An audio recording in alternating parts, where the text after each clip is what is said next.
বিসমিল্লাহির রহমানির রহিম। সমাজে প্রচলিত শিরক বেদাত এবং বেদাত কুফরি সম্পর্কে মানুষকে অবহিত করার দায়িত্ব সবার, আমার, আপনার, সকলের, এবং নিজেও শিরক এবং বেদাত, কুফরি, গীবত এগুলা থেকে বেঁচে থাকতেই হবে বাধ্যতামূলক। এবার সমাজে প্রচলিত শিরক, বেদাত, কুফরি সম্পর্কে মানুষকে অবহিত করার দায়িত্ব সবার। এজন্য প্রধান ভূমিকা পালন করতে হবে মসজিদের ইমাম সাহেবকে। তাই ইমাম ঠিক, ইনশাল্লাহ সমাজ ঠিক, শিরক বিদআত কুফরি বন্ধ হয়ে যাবে যদি মসজিদের ইমাম সাহেব ঠিক হন। আমি ডাক্তার মানুষ, এই যে দোকানে ফার্মেসি দেখতেছেন, আমি ওষুধ বিক্রি করতেছি, একটা মাদ্রাসায় চাকরি করতেছি, কন্দপুর ইসলামে দাখিল মাদ্রাসা, 2025 সাল। এখন আমি দোকানে বৈশা যদি শিরক বেদাত নিয়ে আলোচনা মানুষের মাঝখানে করতেছি, কিন্তু কোনো ফায়দা হইতেছে না।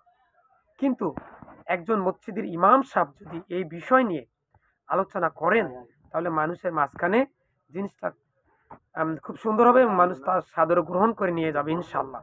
তাই আসুন, আমরা যা মসজিদের ইমাম সাহেব আছি, তারা আজই এই বিষয় নিয়ে অবশ্যই আলোচনা করব।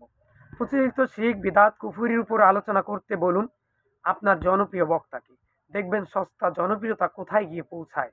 অথচ শিরক বিদআত কুফরি গীবত এগুলো নিয়ে আলোচনা করতে হবে, কিন্তু করছে না কেউ, বক্তাগুলো করছেন না। নামাজের কথা বলে, জাকাতের কথা বলে, এটা বলুক, ভালো কথা, কিন্তু শিরক বিদআত নিয়ে তাদের আলোচনা আমি ততটা দেখতে পাচ্ছি না। তাই বক্তাদের কাছে বিনীত অনুরোধ করব, আপনারা শিরক বিদআত নিয়ে আলোচনা করুন।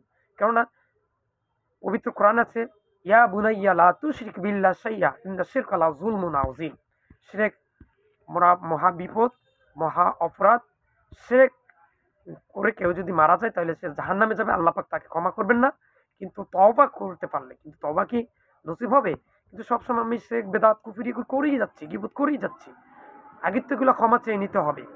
শিরক বিদআত কুফরি গীবত হারাম পথের ইনকাম মুক্ত হতেই হবে। সাথে সাথে সহি আকীদায় থাকতে হবে। সেই আকীদার উপর অবিচল ছিল ওমর রাদিয়াল্লাহু তাআলা, আবু বকর, ওসমান এবং সাহাবায়ে কেরামগণ।